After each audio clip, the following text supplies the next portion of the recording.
మీ తాకట్టు బంగారాన్ని విడిపించిన 30 నిమిషాల్లో క్యాష్ ఇవ్వబడును. కొమ్మూరి గోల్డ్.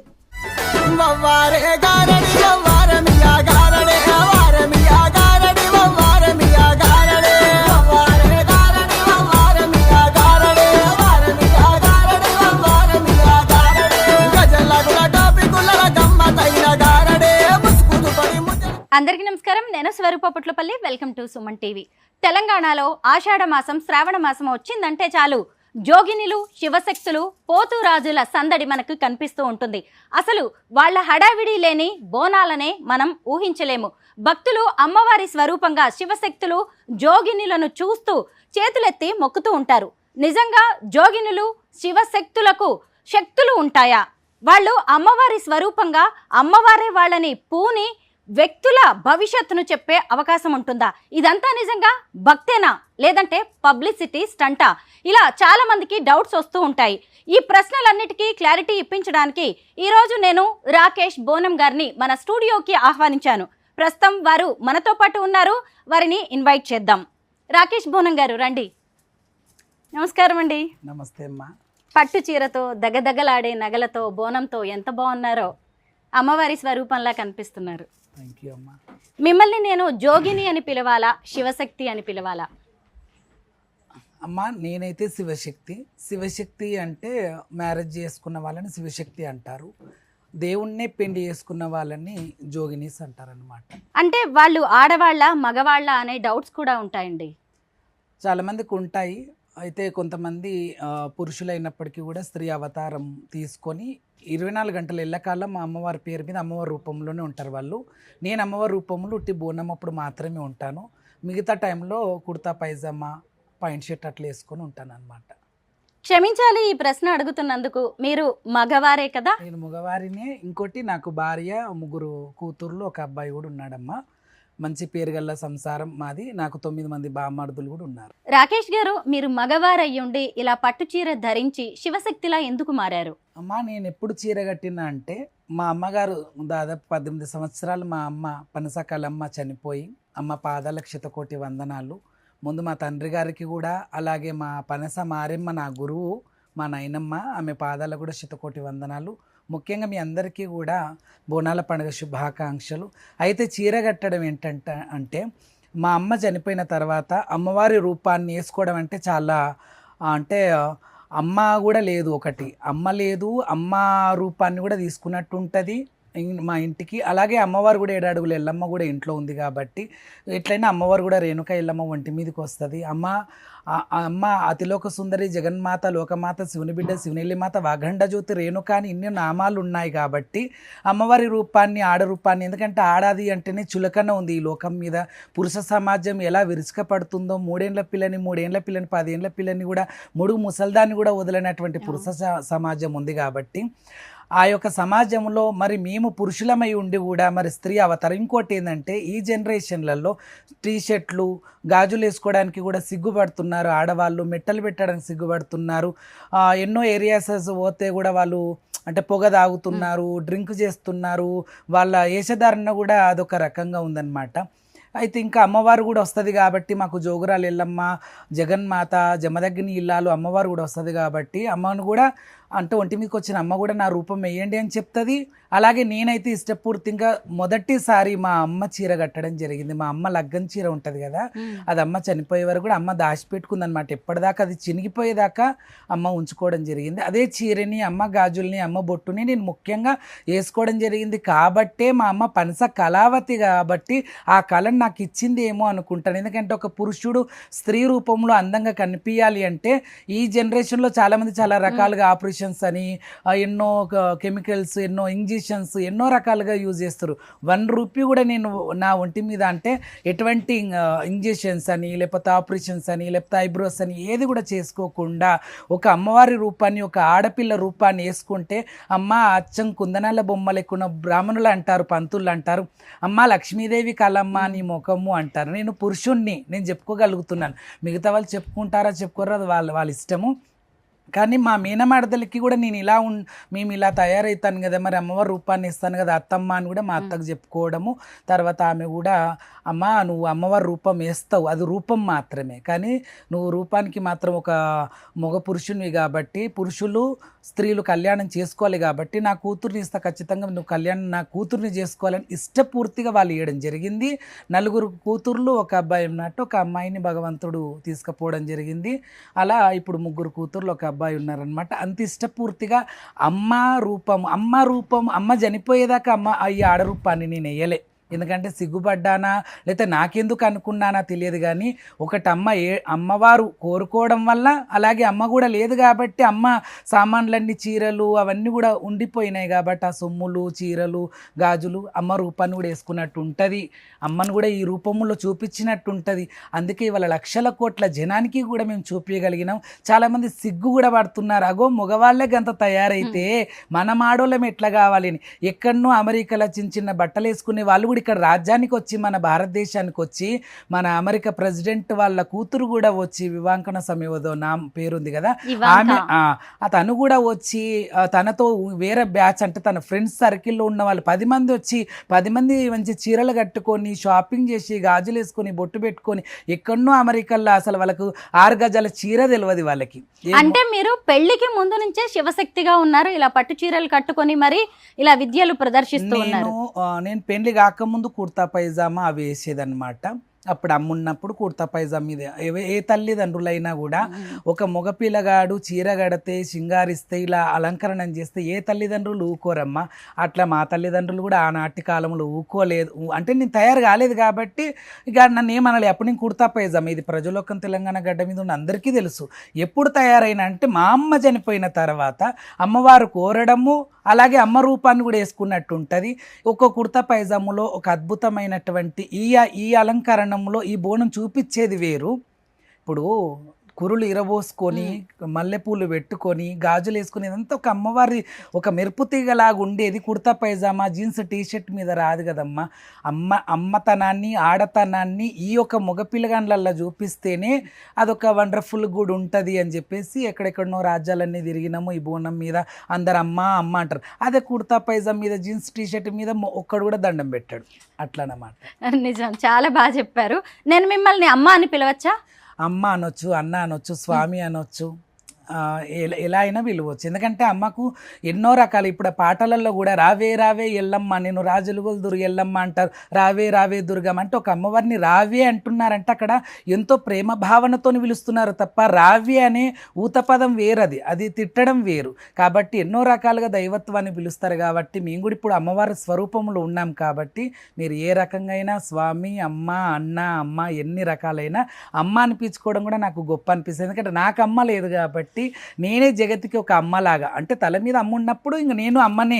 అమ్మ తొలగిపోయిన తర్వాత నేను నార్మల్ మీలాంటి ఒక నార్మల్ పర్సనే అని అనుకుంటున్నాను అనమాట. నాకే కాదు మీలో కూడా చాలా మందికి డౌట్స్ ఉండొచ్చు. సాధారణంగా జోగినులు శివశక్తులు అనగానే థర్డ్ జెండర్స్, ట్రాన్స్జెండర్స్ లాంటి వాళ్ళే ఉంటారేమోనని డౌట్ వస్తుంది. కానీ మనకి ఇక్కడ ఉన్న రాకేష్ బోనం గారు పక్కా పురుషుడు, ఆయనకి పెళ్ళైంది, 4 పిల్లలు కూడా ఉన్నారు. అయితే నేను ఒక ప్రశ్న అడగాలి అనుకున్నాను మిమ్మల్ని. మామూలుగా ఆడవాళ్ళు చీరలు కట్టుకునే డాన్సులు వేయడానికి లేదంటే మీరు ప్రదర్శించే విద్యల్ని ప్రదర్శించడానికి చాలా ఇబ్బంది పడుతూ ఉంటారు. అలాంటిది అసలు మగవారు అయ్యుండి మీరేం రోజు కట్టుకోరు కదా ఈ చీర? లేదమ్మా, ఎప్పుడైతే అమ్మవారిని ఎత్తుకుంటామో దానికి ముందే మేము తయారు కావడం జరుగుతుంది. అయితే అందరూ చాలామంది ఎదురుపడ్డప్పుడు ఏమంటారంటే అందరూ గోల్కొండ మీద ఉరకడం కానీ, మొక్కల మీద నడవడం కానీ, లేకపోతే ఇటు నుంచి అటు ఉరకడము, అటు నుంచి ఇటు ఉరకడం, ఇవన్నీ కూడా అమ్మవారి ఒక నాట్యంలో సంబంధించినవి. ఏందన్నా కాళ్ళ కింది దాకా చీర ఇప్పుడు ఎక్కడ ఉందో చూసుకోండి ఒకసారి. కాళ్ళ కింది దాకా ఉంది. కొంతమంది అదే అడగాలనుకుంటున్నారు. మీరు గెంతుతూ ఉంటారు, ఎగురుతూ ఉంటారు, రకరకాల విద్యలు ప్రదర్శిస్తూ ఉంటారు కదా, అప్పుడు చీర ఇబ్బందిగా ఉండదా? లేదమ్మా, అమ్మవారి సత్యమని అనుకోవాలి, మిరాకిల్ అనుకోవాలి. ఇంకా అందరు ఎత్తుకునే బోనాలలో అమ్మ 5 పిడికిళ్ళు అన్నమే ఉంటుంది, ఎక్కువ అన్నం, ఎందుకంటే వాళ్ళు బ్యాలెన్స్ చేయలేరు కాబట్టి ఒక కొద్దిగా అన్నమే రైసే ఉంటుంది. తర్వాత వేపాకులు పెట్టేస్తారు. ఆ వేపాకులు మేము పెట్టినని కూడా పెట్టారు, ఇప్పుడు తక్కువ ఉన్నాయి, ఇంకా కూడా ఎక్కువ పెడతాం మేము. అయితే ఆ ఒక బోనాన్ని బ్యాలెన్స్ చేసుకొని గుడి దగ్గర పోయే వరకే సింగులు పట్టుకుంటుంటారు, బోనం పట్టుకుంటుంటారు, కంచుడు ఒరిగిపోతుంటుంది, నూనె పడిపోతుంటుంది. చాలామంది మనం అలా అబ్జర్వ్ చేస్తాం. వాళ్ళందరూ అంటారు, ఏందన్నా ఎంత మెరాకిల్ అన్నా, ఒక అంతరం మీద ఒక అంతరం, ఒక అంతరం మీద ఒక అంతరం ఉంటుందన్న, 5 అంతరాల బోనాలు, 7 అంతరాల బోనాలు, 3 అంతరాల బోనం, 2 అంతరాల బోనం, ఎంత హైట్ పెరిగిపోతూ ఉంటే అన్ని స్టెప్పు వ్యాపాకు పెరిగిపోతుంది. అంటే 50 కిలోల సంచంత వ్యాపాకు పడుతుంది. అందులో మా రైస్ కూడా ఒక 5 కిలోల అన్నం పడుతుంది, అలాగే ఒక 1/2 కిలో బెల్లం పడుతుంది, 1/2 కిలో పెరుగు పడుతుంది, తోటకూర కొయ్యగూర కూడా ఒక 5 కట్టలు వేయించి అన్ని బోనాలలో వేయడం జరుగుతుంది. ఎన్ని కేజీలు ఉంటుంది ఈ బోనం? ఇప్పుడు ఇదైతే 10-15 లోపల ఉంటుంది. తర్వాత ఎట్లా స్టెప్స్ పెరిగిపోతా ఉంటే అలా ఒక 25 కిలోలు 20 కిలోల పైనే బోనం ఉంటుంది. అంటే కనీసం 25 కేజీలైనా నెత్తి మీద పెట్టుకొని మీరు అదే డాన్స్ కాకుండా మరి వేస్తుంటారు, ఇవన్నీ కూడా ఉంటాయి కదా, చీర కట్టుకుంటారు, నగలు, పైగా ఆయుధాలు, కాళ్ళకు కూడా 2 కిలోల పట్టగొలుసులు ఉంటాయి. దాదాపు మీరు 10 తులాస్ మోయడానికి చాలా మంది అబ్బా బరుగున్నాయి అంటారు. అలాంటిది మా కాళ్ళకు బేడి అనేది కూడా ఒకటి ఉంటుంది, అది 1 కిలో ఉంటుంది.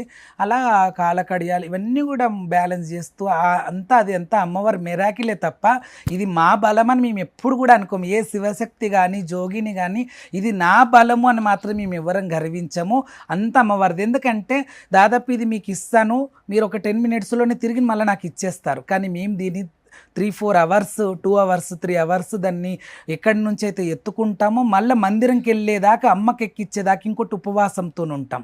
ఉదయం నుంచి సాయంత్రం దాకా ప్రతి ఒక్క జోగిని కానీ, ప్రతి ఒక్క శివశక్తి కానీ, ప్రతి ఒక్కరు అలా. ఈ మధ్య కొద్ది థర్డ్ జెండర్స్ కూడా బోనం ఎత్తుకుంటున్నారు, అందులో అందరిని కలిపి మాట్లాడుతుంటారు. కానీ జోగినీస్ వేరు, థర్డ్ జెండర్స్ వేరు, శివశక్తులు వేరు అన్నమాట.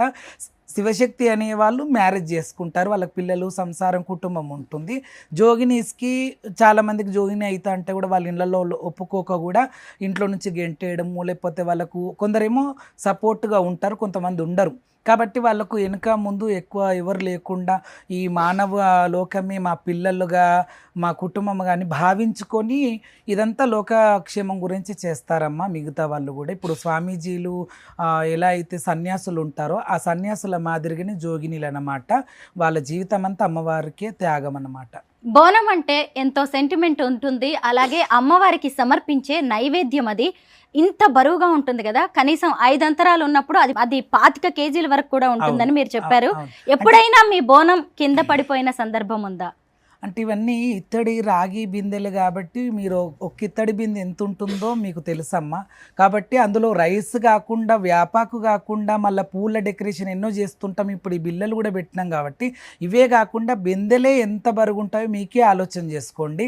కానీ ఎక్కడ కూడా ఏ ఒక్కరిది కూడా, ఇప్పుడు మేము ఆడేటప్పుడు ఒక 1000 మంది తీస్తారమ్మా వీడియోస్, చాలామంది తీస్తారు. పడినుంటే ఇప్పటి వరకు ఒక టన్ ఇన్ని వీడియోలు వచ్చినప్పుడు అది ఒక్క వీడియో ఎందుకు రాదు పబ్లిక్లకి? పడ్డ వీడియో రన్ ఇస్తారు కదా. కాబట్టి గత ఈ 30 సంవత్సరాల నుంచి, నాకు 37 ఏండ్లమ్మ, నాకు వచ్చి 7 ఏండ్ల పిల్లగానప్పుడు అమ్మవారు వచ్చింది. దాదాపు ఈ 37 సంవత్సరాల నుంచి అమ్మవారు ఎప్పుడు కూడా బోనం పడలేదు. పడితే మాత్రం మీరు ఆల్మోస్ట్ నిన్న మొన్న గోల్కొండది కూడా ఒక వీడియో చూడండి, నా సరౌండింగే 10,000 జనం ఉన్నారు. కనీసం పడిపోతే వెళ్తున్నప్పుడు తొవ్వలో ఉంటారు, మనం ఆడే దగ్గర ఉంటారు, మనని అందరూ అబ్జర్వ్ చేస్తూనే ఉంటారు. బోనంని దూరం కూర్చున్న వాళ్ళు కూడా పడిపోతే కనీసం ఎవరో ఒకరన్న వీడియో తీసి ఎందుకు వేయరు? అందుకే ఏ శివశక్తులది కూడా బోనం పడిపోయింది అని ముచ్చట మాత్రం ఉండదు. అది అమ్మవారిచ్చే ఆశీర్వాదం, బలం అనుకోవచ్చు. అంటే తన బోనాన్ని, తన నైవేద్యాన్ని, తన అన్నాన్ని తనే కాపాడుకొని తీసుకొని మమ్మల్ని తీసుకొని వెళ్తుంది. అంటే అమ్మవారి నైవేద్యం కదమ్మా. బోనం అంటేనే భోజనం కాబట్టి ఇప్పుడు మీ పిల్లలు ఏదన్నా ఒక రైస్ చేస్తారు, అరే పిల్లలు అది తీసుకురండి అని, లేకపోతే మీరే పిల్లలకి ఏదన్నా వండి ప్రేమతో వండి తీసుకెళ్తుంటారు. తట్టు తలుగుతుందా, కింద పడతానా, ఏంది మరి భూమి పాలైతే నా పిల్లలకు పెట్టలేనని ఒక భద్రంగా మీరెట్లా తీసుకెళ్తారో, ఒకవేళ పిల్లలు కూడా అరే మా అమ్మ ఇన్ని రోజులు మమ్మల్ని పెంచి పోషించి ఇంత పెద్దగా చేసింది కదా, మరి మా అమ్మ కూడా పలానా తెమ్మని తినడానికి తెమ్మని చెప్పింది, మరి మేము కూడా కింద పడేయకుండా మా అమ్మకు మంచి సమర్పణ చేయాలనేది అట్లా. అంటే ప్రేమ, తల్లి పిల్లల మధ్యలో ఎంత ప్రేమ ఉండే ఆ ప్రేమ అనేది ఎక్కడ విఫలం కానిది. అలా మా ప్రేమ, అమ్మ దయదాక్షానం కూడా ఎక్కడ కూడా ఇప్పటిదాకా నూకుడు దొబ్బుట్ల కూడా మంది కూడా దొబ్బడం చెయ్యడము. కొంతమంది అయితే ఇట్లా కూడా ఉంటుంది. అంటే అరటి తొక్కలు వేయడము, నిమ్మకాయలు పబ్లిక్లో నుంచి మంత్రాలు చేసి వదలడము. ఎందుకంటే బోనం పడిపోతే ఈయన పేరు పడిపోతుంది. మనం దాన్ని ఎన్నో రకాలుగా ఒక షార్ట్ దొరికినా కూడా, అంటే షార్ట్ వీడియో ఒక్కటి దొరికినా కూడా కొన్ని వేల మందికి, లక్షల మందికి దాన్ని ప్రమోట్ చేద్దాము ఇట్లా అని కూడా ఎన్నో కొన్ని కనులు పడిపోవాలనేటివి ఉంటాయి.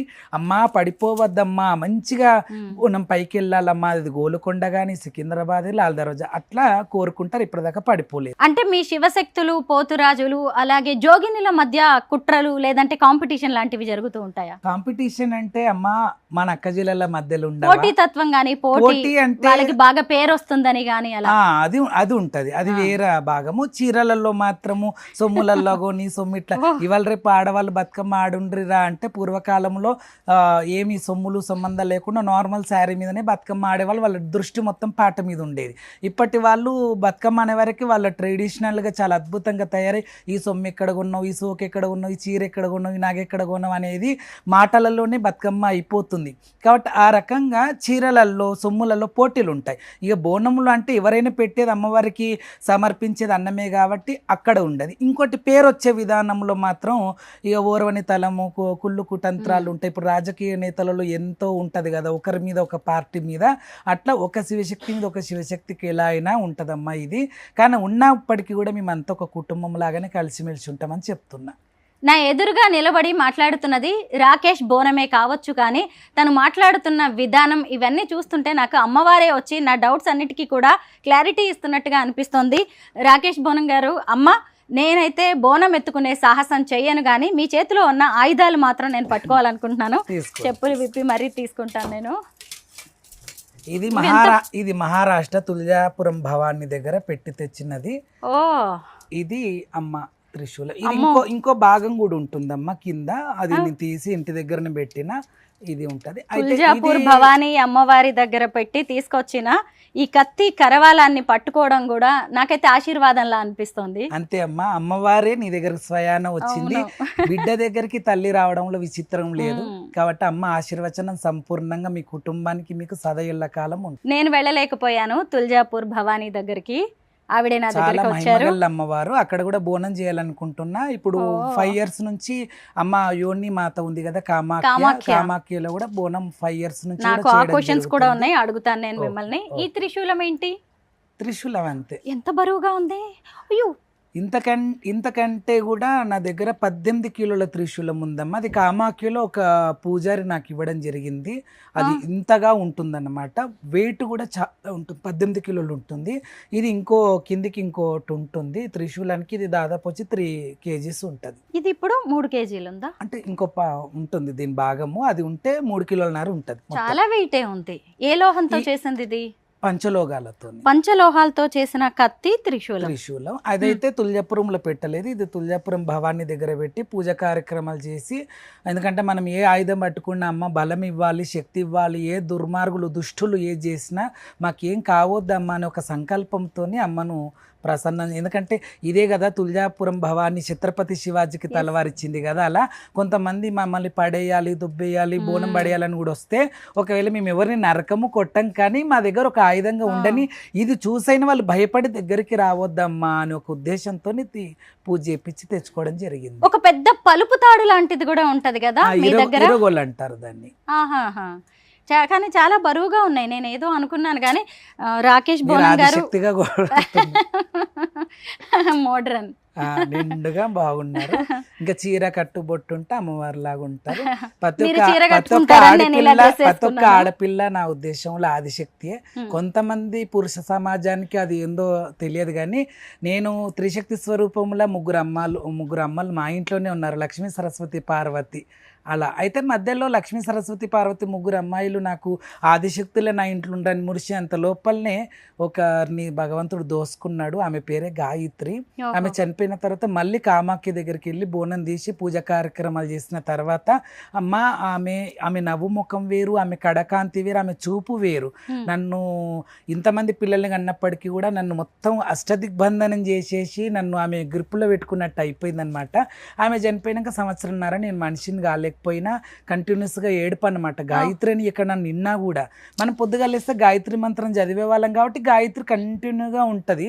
తర్వాత అమ్మను సంకల్పించి అక్కడ పంచబలి పూజలు అవి ఉంటాయి. అమ్మకు మనం ప్రసన్నం చేసుకుంటే అమ్మ ఏ కోరికైనా ఇస్తుంది కాబట్టి మళ్ళీ తిరిగి అదే కూతుర్ని అదే పోలికగా అదే నవ్వు ముఖము అదే డైమండ్ లాంటి కళ్ళు చమత్కారి ఆ జగన్మాత మళ్ళీ ఒక కూతురు పుట్టడం జరిగింది. ఆమె పేరే రక్షిత. ఆ గవ్వల దండలు ఎందుకు వేసుకుంటారు? గవల దండలంటే ఇప్పుడు అమ్మవారికి సొమ్ములు సుమందాలు కాదమ్మా, ఇది మనం చేసుకుంటాము. అయితే లక్ష్మీదేవి కదా, ఇది సముద్రము తల్లిగారి ఇల్లు అన్నమాట. లక్ష్మీదేవి అమ్మగారిల్లు సముద్రము మహారాజు తండ్రి అవుతాడనమాట. అయితే ఇది గవల పురుగులని శంకు పురుగులని గోచక్రాలని ఇవన్నీ ఉంటాయి కదా సముద్రంలో. రత్న వైఢూర్యాలు బంగారం వెండి అంతా ఉద్భవించేది సముద్రంలోనే. అమ్మవారికి ఇష్టమైన అలంకరణం అనమాట. ఇంకోటి గవ్వ పేరు మీద కూడా ఒక చరిత్ర ఉందమ్మా. కాశీలో గవ్వలేశ్వరి అమ్మవారు ఉన్నదన్నమాట. కాశీలో కాశీ విశాలాక్షి, కాశీ విశ్వేశ్వర స్వామి, కాశీ అన్నపూర్ణమ్మ ఎంత ఫేమస్ ఈ ముగ్గురు అమ్మవార్లు. శక్తి కదా అమ్మవారు. కాశీ విశాలాక్షి శక్తిపీఠము, జ్యోతిర్లింగము కాశీ విశ్వేశ్వర స్వామి, కాశీ అన్నపూర్ణేశ్వరి. ఇక మనం పొద్దుగా లేస్తే అమ్మకు దండం పెట్టుకుని అన్నపూర్ణమ్మ అక్కడనే ఉంది. శివునికి భిక్షం వేసింది కూడా దేహి భిక్షాం దేవి అంటే శివునికి అన్నం వేసింది కూడా అక్కడనే. కాబట్టి గవ్వలేశ్వరి మాత అని ఒక అమ్మవారు ఉంది అక్కడ. 4 గవ్వలు ఇలా పట్టుకుంటారు. ఒక గవ్వను మన దిక్కుంచుకుంటారు, 4 గవ్వల్ని అమ్మకి వేస్తారు, ఒక గవ్వ మనకు. చార్ధామ్ యాత్ర గవ్వలు నీకు, చార్ధామ్ యాత్ర పుణ్యం నాకు అని అమ్మవారి దగ్గర గవ్వలేశ్వరి అమ్మవారి దగ్గర ఒక గవ్వ ఇట్లా పట్టుకొని ఈ 4 గవ్వలు ఆమెకి, ఉన్నొక గవ్వ మనం ఇంట్లో పెట్టుకుంటే ఆ చార్ధామ్ యాత్ర పుణ్యము మన ఇంట్లోకి వస్తుంది, ఇంటి కుటుంబ సభ్యులందరూ బాగుంటారనే ఉద్దేశం కూడా మీనింగ్ అందులో ఉందన్నమాట. ఈ 2 కలిపి ఎన్ని కేజీల బరువు ఉంటుంది? 5 కిలోలు ఉంటాయి. ఈ 5 కేజీలవి నేను 10 నిమిషాల నుంచి పట్టుకొని నిలబడలేకపోతున్నాను. ఇవి పట్టుకొని నెత్తిన బోనం వేసుకొని డాన్సులు వేసుకుంటా ఒకవైపు విద్యలు ప్రదర్శిస్తా ఉపవాసంతో ఎన్ని గంటల పాటు మీరుంటారు? అంటే దాదాపు పొద్దుగా లేచినప్పటి నుంచి ఉంటామమ్మా. ఇక మిగతా వాళ్ళు మా ఇంటికి ఉండే వాళ్ళంతా టిఫిన్స్ చేస్తారు. మేము మమ్మల్ని తినమని బతలాడతారు, తినండి చేయండి, మీరు తినండి మేము తినము, అమ్మ తినండి మేము ఎట్లా తినాలి అంటారు మా బిడ్డలందరూ. బిడ్డలంటే నేను వాళ్ళకి గురువుని కాబట్టి అట్లా అంటారనమాట. లేదురా అమ్మకు పెట్టేదాకా పవిత్రంగా ఆవు పాలు బెల్లం వేసి పరమాన్నం చేస్తాం, పచ్చన్నం చేస్తాం, బూరెలు చేస్తాం, పూరీలు చేస్తాం, తోటకూర కొయ్యగూర, పోసి పెట్టకుండా పచ్చి పులుసు, ఇవన్నీ కూడా ఐటమ్స్ ఉంటాయి అందులో పదార్థాలు. అమ్మ కడుపు నిండా తిన్న తర్వాతనే అమ్మ అయితే వచ్చి తినది.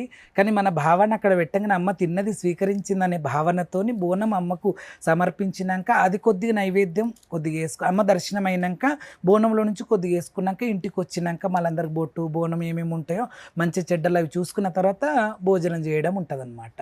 చాలా సేపటి నుంచి మిమ్మల్ని నిలబెట్టే మాట్లాడుతున్నాను, కూర్చుని మాట్లాడుకుందాం. నాకు ఇంకా చాలా డౌట్స్ క్వశ్చన్స్ ఉన్నాయి, అవన్నీ మిమ్మల్ని అడగాలి. సరే ఓకే.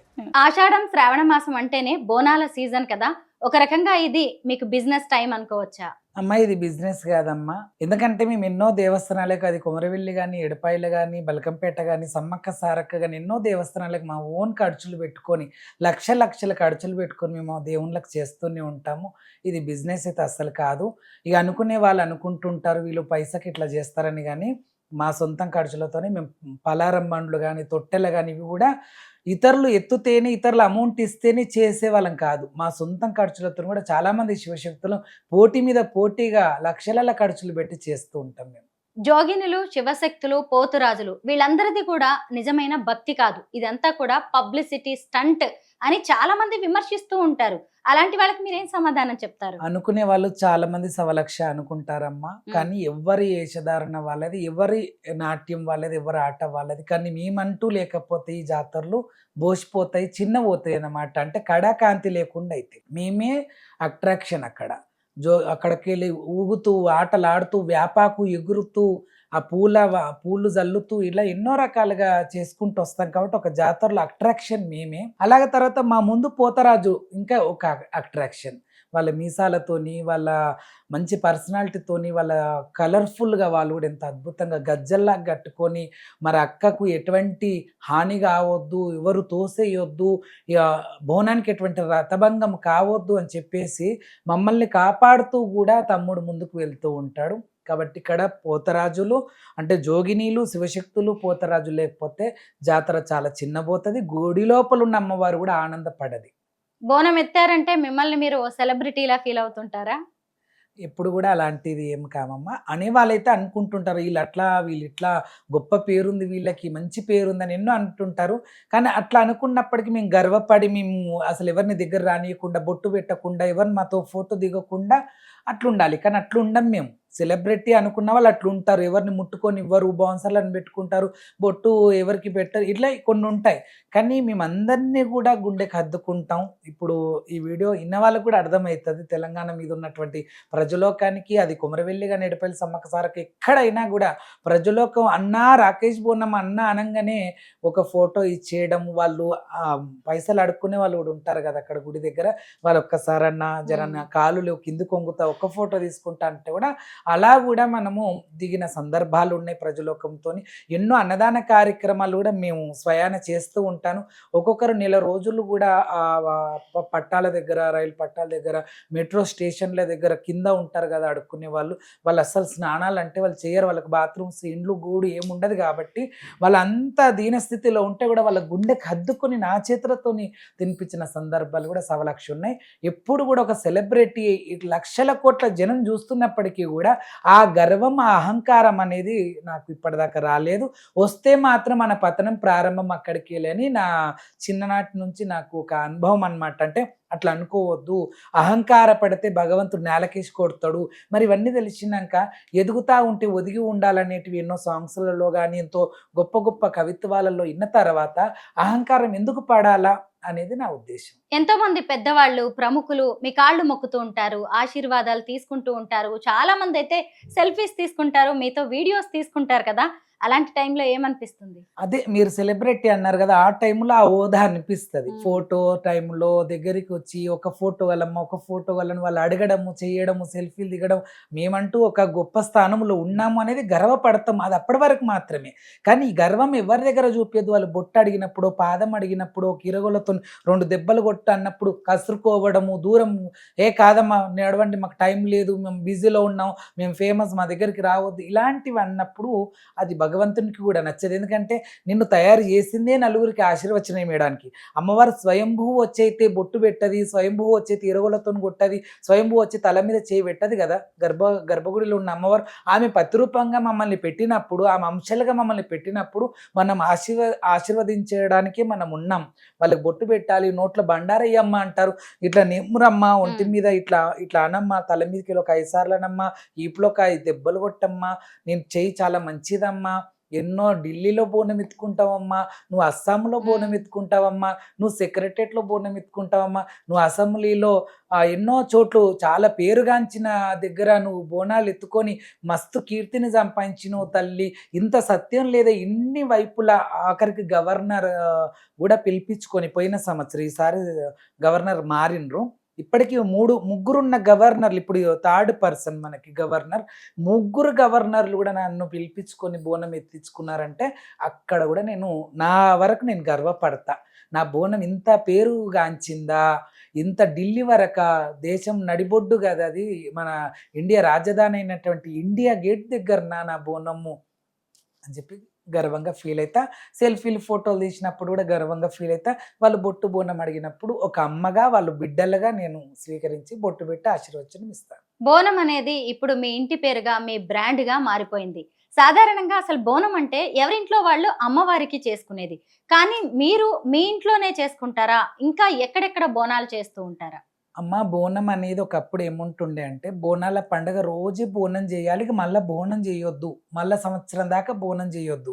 ఒకవేళ ఒక్కసారి బోనం చేసిన వాళ్ళు రిపీట్గా మళ్ళీ రెండోసారి చేయొద్దు, రెండోసార్లు చేసిన వాళ్ళు 3 సార్లు చేయొద్దు. ఇలా ఎన్నో రకాల భ్రమలు ఉన్నాయి. అంటే ఇప్పుడు మనం ఈ రోజు దీన్ని రేపు తినొద్దు, ఎల్లుండి తినొద్దు, ఈరోజు తినేసాం కదా ఇక రేపు ఎల్లుండి తినొద్దు, అవతల ఎల్లుండి తినొద్దు, మళ్ళీ ఏడాదికి ఇదే రోజు తినాలి అనేది ఏమన్నా ఉన్నదా? మనుషులకి 24 గంటలు తింటారు, ఎప్పుడు ఆకలి అయితే అప్పుడు తింటారు, ఎప్పుడు దూపు అయితే అప్పుడు నీళ్ళు తాగుతారు. అమ్మవారు అనేవారికి ఎందుకు ఇవన్నీ అని చెప్పేసి మేమే చాలామంది శివశక్తులం ఎప్పుడు పడితే అప్పుడు, అంటే బోనాలు ఎవరైనా ఎత్తుకుంటారా అని అన్నప్పుడు, లేకపోతే ఇంట్లో అమ్మవారికి ఏదైనా మనసులో కోరిక నెరవేరింది, అమ్మవారికి బోనం సమర్పించాలన్నప్పుడు అలా చేసుకుంటుంటాం. చాలామంది భక్తులు మాకు ఎత్తుతారు, ఈ అమ్మ పాదం ఇంట్లో పడాలి.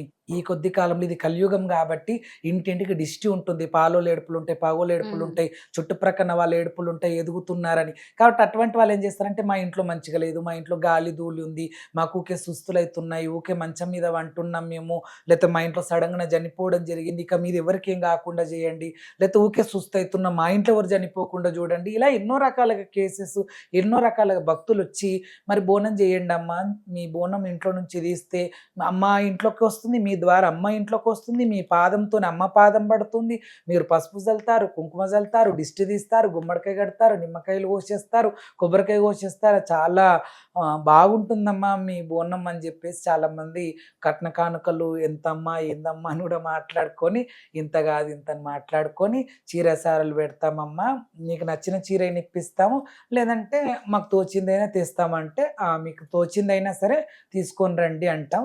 లేదంటే కొంతమంది చేయి పట్టుకొని మరీ షాపింగ్కి చిన్నపిల్లని తీసుకుపోయి నీకేం కావాలనో ఈ కలర్ఫుల్ శారీస్లలో తీసుకోమ్మని కూడా అట్లా కూడా దగ్గరుండి ఒక తల్లి పిల్లలాగా తీసుకెళ్ళి ఇప్పించి ఇంట్లో కట్టించి ఆ చీరను వాళ్ళు పెడుతున్న చీరనే కట్టాలి. మళ్ళా మనకు ఆ చీర నచ్చినా నచ్చకుండా మేము పెట్టిన చీరనే కట్టాలి. మా చీర శారీలలోనే మీరు వెనకాల వడివాళ్ళు బియ్యం పోసుకొని బోనాన్ని తీసుకొని మీరు గుడికి వెళ్ళాలమ్మా, అప్పుడే మాకు శుభదాయకం అని అంటారు. మా కాల పెట్టిన పసుపే వాళ్ళందరూ పెట్టుకుంటారు, మా గంధం పెట్టిందే వాళ్ళు గంధం పెట్టుకుంటారు, మా కుంకుమ పెట్టినాకనే అందరు కుంకుమ పెట్టుకుంటారు. ఇదంతా మాకు కాదు, ఇది అమ్మవారికి అన్నమాట. బోనాల టైంలో మీకు కట్న కానుకలు బాగా వస్తూ ఉంటాయి కదా, ఈ సీజన్ లో బాగా సంపాదిస్తుంటారా? అంటే లక్షల్లో వస్తాయా? లక్షల్లో వచ్చినా వేలల్లో వచ్చినా కూడా అమ్మవారికే మళ్ళా తిరిగి అమ్మవారికి సగం పెట్టడం ఉంటుంది, సగం కుటుంబానికి వాడడం ఉంటుంది. ఇంకా నాకైతే ఒక 5 అనాథాశ్రమాలు దత్తకు తీసుకున్నాము. మాతృదేవో భవ అనాథాశ్రమానికి కూడా మేము ఎన్నో సేవా కార్యక్రమాలు చేస్తుంటాము. బయట కట్న కానుకలకు వెళ్తాం కదా, మాతృదేవో భవ అనాథాశ్రమం వాళ్ళు కూడా ఇప్పుడు చాలా ఫేమస్లో ఉంది ఆశ్రమము. అక్కడ కూడా మీ సుమన్ ఛానల్ వాళ్ళు వెళ్ళారు ఎన్నోసార్లు, గిరి అన్న గారు. అలా ఎంతోమంది అనాథలకి 150 మంది పైన ఆయన షెల్టర్ ఇచ్చిండనమాట.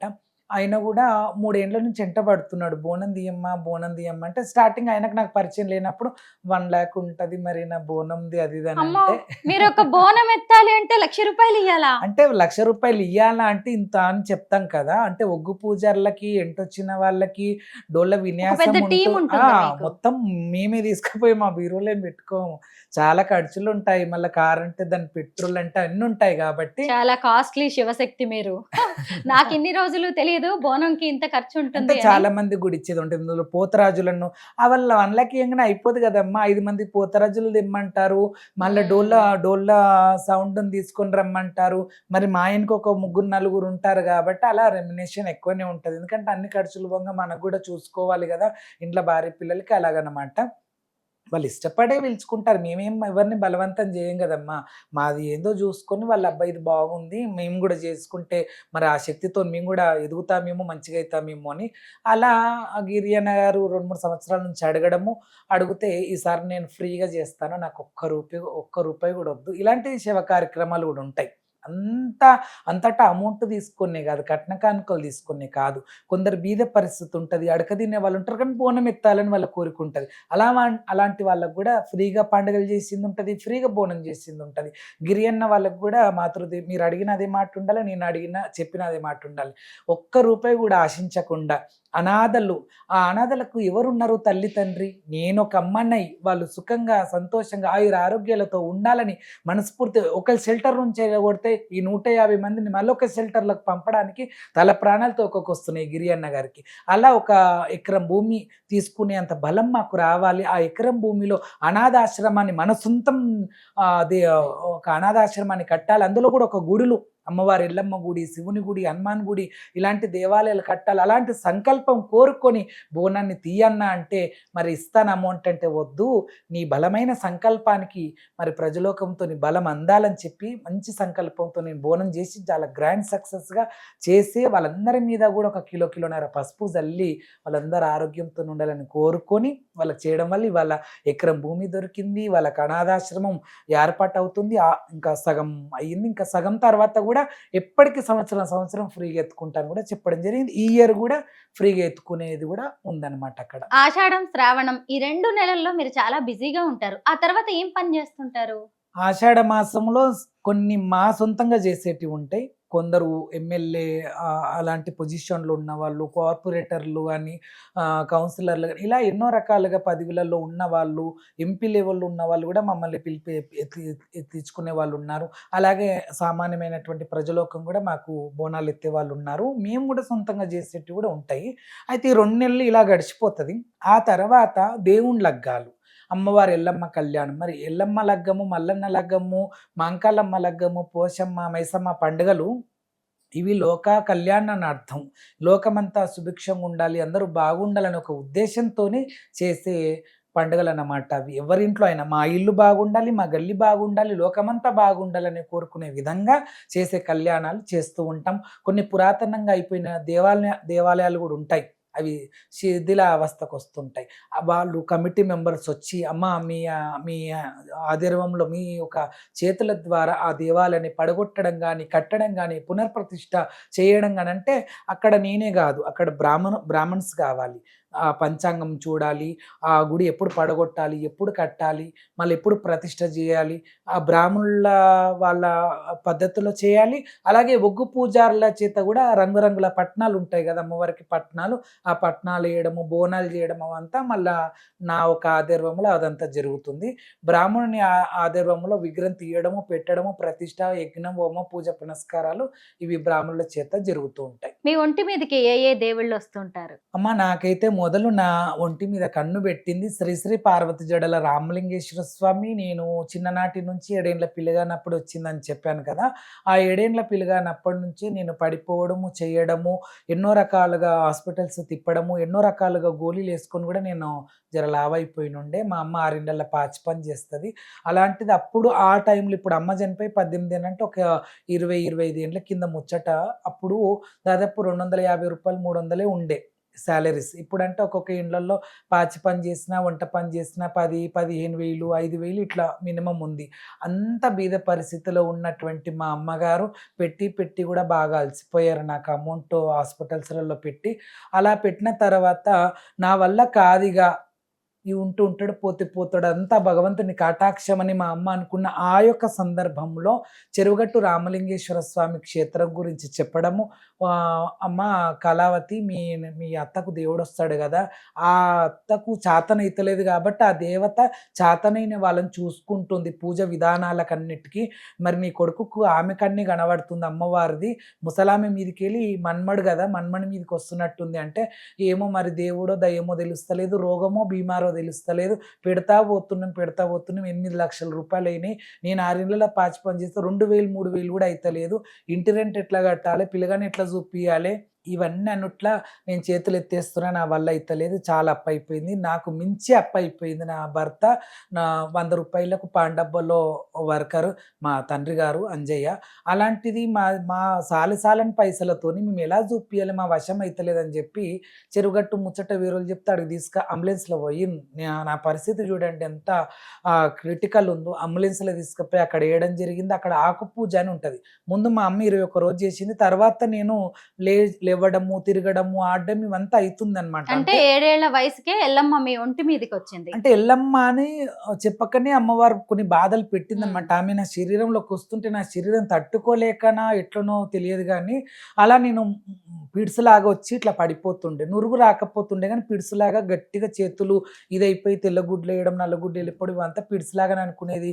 చెప్పు వాసన, ఆ చిన్నప్పుడు తాళాలు పెట్టడం, ఇవన్నీ ఏమేమో చేస్తే హాస్పిటల్స్లో ఒకలాగా చెప్తున్నారు, బయట ఒకలాగా ఉంది, పిల్లగాని కండిషన్ ఒకలాగా ఉంది. స్కూల్కి వెళ్తుంటేనేమో వాళ్ళు వద్దంటున్నారు, పిల్లగాడు పడిపోతాడమ్మా, మరి 3 అంతస్తుల మీద 2 అంతస్తుల మీద పడిపోతే చచ్చిపోతాడు కదా అని వాళ్ళు అనడం.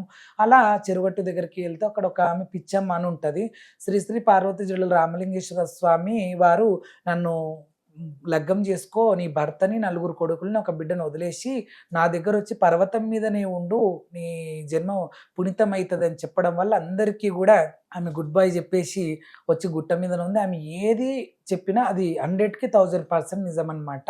మనం చెస్ట్ చూపియాలి, ఇక్కడ చూపియాలి, భాగం చూపియాలి. ఆమెకి చూపిస్తే అమ్మ మీ ఇంట్లో దేవత ఉన్నది, మీ అత్తగారికి తరతరాల దేవత ఉన్నది, ఆ అమ్మవారు కన్నుబెట్టింది. రేపు మధ్యాహ్నం వరకు అమ్మవారు వస్తే బతుకుతాడు, లేకపోతే చనిపోతాడు, ఇక ఇంటికి పీనుగని తీసుకొని పోవాల్సి వస్తుంది అని అంటే మధ్యాహ్నం 1-2 వరకు చెప్పింది. ఇక మాకు గుండెలు కొట్టుకుంటున్నాయి అనమాట. మధ్యాహ్నం 11 అయింది, 12 అయింది, 1 గంట అవుతుంది. మరి దేవుడు వచ్చినట్ట, మనం చచ్చి ఇంటికి పోయినట్ట, ఎట్లా అనే సిచ్యువేషన్లో ఉన్నడే ఒక కొడుకు, ఈ ఒక్క కొడుకు మళ్ళీ ఆమె ఏం చెప్తే అది నిజమవుతుందంట. మరి దేవత వచ్చినట్ట, లేకపోతే పిల్లగాడు చచ్చినట్ట, ఎట్లా అంటే అదే టైంలో కళ్యాణ మండపంలో మీసాలు, గడ్డాలు, పెద్ద పెద్ద పుస్తలు, మెట్టలు ఇవన్నీ ఉంటే వీళ్ళు బాయ్స్ కదా, చిన్న పిల్లగాని కాబట్టి నేను విచిత్రంగా అనుకోవడం జరుగుతుంది. వీళ్ళంతా బాయ్స్ కదా, గడ్డాలు మీసాలు ఉన్నాయి, ఇంత పెద్ద పుస్తలు ఉన్నాయి, బోనాలు 2-3 అంతరాల బోనాలు చేస్తున్నది, ఇప్పుడు ఇవన్నీ ఏం చేస్తారు, వీళ్ళ మెట్టలు ఉన్నాయి ఇవంతా అని నేను అనుకోవడం జరుగుతుంది. అప్పటికి ఇంకా మాకు అప్పుడు 2 days అయింది కదా మేము ఉండడము. మా పెద్దనాన్న వచ్చి అరే సామాన్ గిమాన్ అంతా కిందికి వెళ్ళిపోయి నువ్వు ఒక్కనివే ఈడ ఉన్నావు, అలా మా పెద్దనాన్న కిందికి గుంజుకొని రావడము.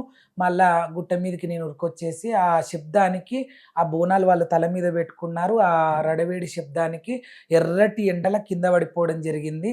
అమ్మ దయ్యమైతే వెళ్ళిపోవాలి, దేవత అయితే లేచి ఆడాలంటే అట్లా అక్కడికి వెళ్ళి నాకు ఎట్లా అమ్మవారంటే నా బొట్టువన్నీళ్ళ నుంచి నడినెత్తి వరకు కరెంట్ షాక్ కొట్టినట్టుగా జట్టుమనడం, కింద పడిపోవడం జరిగిందా. అలా నాకు అమ్మవారు వచ్చింది అంటే నాకు గుర్తుండేది ఇప్పటికి కూడా. అమ్మవారు అలా నా ఒంటిలో పిల్లలకి రావడం, తొలుత బోనం కూడా చెరుగొట్టు దగ్గర చేయడం, ఆ ఏదైతే కుండ పెట్టితే నిలిచిందో ఇప్పటికి 7 అంతరాల బోనం కూడా నిలవడం జరిగింది. ఎవరు కూడా తెలంగాణలో 7 అంతరాల బోనం ఎవరు కూడా ఎత్తుకోలేదమ్మా. అలా మనమే మొదటిసారి ఎత్తుకోవడం జరిగింది చిన్నగా ఉన్నప్పుడు. 30 ఏళ్ళుగా మీరు అమ్మవారికి అంకితం అయిపోయారు. అమ్మవారు మీ ఒంటి మీదకి వచ్చినప్పుడు, పూనకం వచ్చినప్పుడు మీకు ఎలా అనిపిస్తుంది? బయట ఏం జరుగుతుందో తెలుస్తుందా? అమ్మవారు వచ్చేటప్పటికమ్మ మేము కళ్ళు మూతలేసేస్తాం. ఎప్పుడైతే తల మీద బోనం ఎత్తుకొని మేము ఒక దగ్గరికి వస్తామో, నిలబడతామో అమ్మవారు రావాలని, అక్కడ నిలబడ్డ తర్వాత ఒగ్గు పూజారులు రడవేడి శబ్దం అంటారు దాన్ని, డోల శబ్దం చేసి వాళ్ళు ఒక పాట పాడడం జరుగుతుంది. ఆ పాట ద్వారా మాకు అమ్మవారు పూంతుంటుంది. అప్పుడు కళ్ళు మూతలేస్తాం కాబట్టి అమ్మవారు ఒంటి లోపలికి ఆవాహనం అవుతుంది. అప్పటి నుంచి మనకు గుర్తుకుండదు, అంతకుముందు గుర్తుకుంటుంది కానీ అమ్మవారు వచ్చిన తర్వాత గుర్తుకుండదు. నేను మీ వీడియోస్ కొన్ని చూశానన్నమాట. అందులో మీరు ఒక గుంతలో కూర్చొని ఉన్నారు, పిల్లల్ని ఎత్తుకొని కనిపిస్తున్నారు, కొన్ని చోట్లేమో ఇలా గుమ్మడికాయ పగలు కొడుతున్నారు, అమ్మవారిని కూడా చేతిలో పట్టుకుని ఉన్నారు. ఏంటి ఇవన్నీ? ఇది ఏడుపాయల సంతాన గుండం అమ్మ. ఆ సంతాన గుండములో అమ్మవారు వెళ్ళి అందులో అమ్మవారు అందులో కూర్చొని ఆ గుమ్మడికాయ కొట్టడము, నిమ్మకాయలు కోసేయడం, కొబ్బరికాయ కొట్టడము, అందులో సంతానం కాని వారికి ఇంకా సంతాన బలం ఎక్కువ రావాలి, అందులో పిల్లలు కాని వాళ్ళని కూర్చుండబెట్టి 2 భార్యాభర్తలకు తలస్నానం చేపిస్తే వాళ్ళకు పిల్లలు అవుతారనమాట. ఆ యొక్క దానికి చెల్లి అవుతుంది కదా ఎల్లమ్మ తల్లికి దుర్గాదేవి చెల్లి అవుతుంది కాబట్టి ఎవ్వరు సంతానం లేని వారు వచ్చినా కూడా వాళ్ళకి సంతాన ప్రాప్త బలం రావాలనేది అమ్మవారి సంకల్పంతో వెళ్ళడం జరిగింది. నేను మీది ఇంకొక వీడియో చూశాను, అది కూడా చాలా ఇంట్రెస్టింగ్ గా అనిపించింది.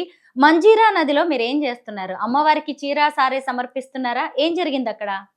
అంటే ఇది ఎడపాయిలో డ్యామ్ ఉంటది కదమ్మా, ఆ డ్యామ్లో నుంచి ఒక గేట్లో నుంచి వాటర్ వదులుతున్నారు కదా, ఆ వాటర్ వదిలే క్రమంలో అక్కడ 1 కిలో పసుపు, 1 కిలో కుంకుమ, ఒక బస్తడు గులాబ్ పూలు అవన్నీ వేసి దుర్గాదేవి ఏదైతే మా దగ్గర విగ్రహం ఉందో ఆ విగ్రహానికి స్నానం చేపించి అమ్మవారికి కూడా గంగా పూజ, దాన్ని ఏమంటారంటే గంగా పూజ అంటారనమాట.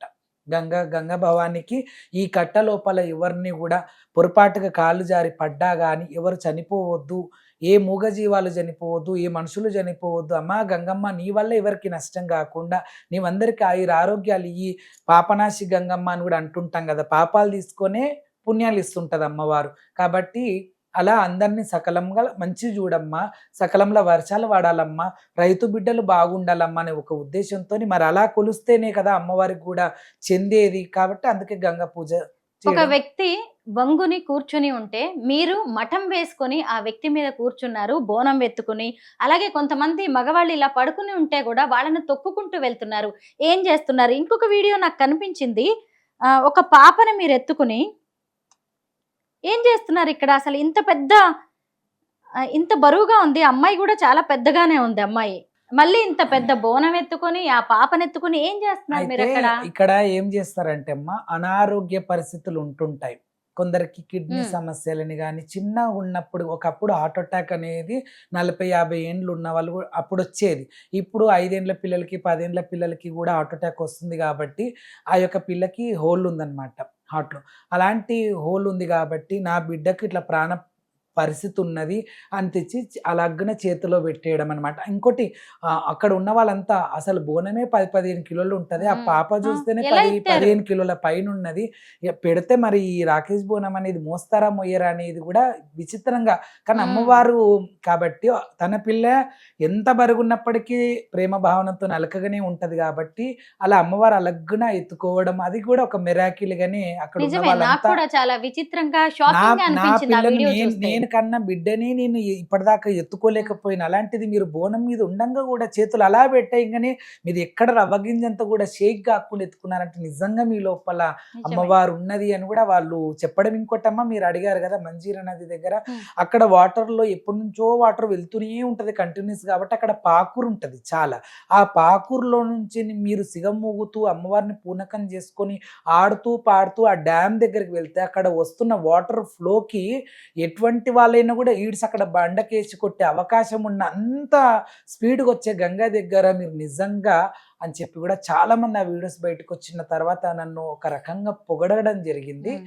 ఇక ఓరవని వాళ్ళు ఉంటారు కదా, వాళ్ళు విమర్శన చేయడం కూడా జరిగింది.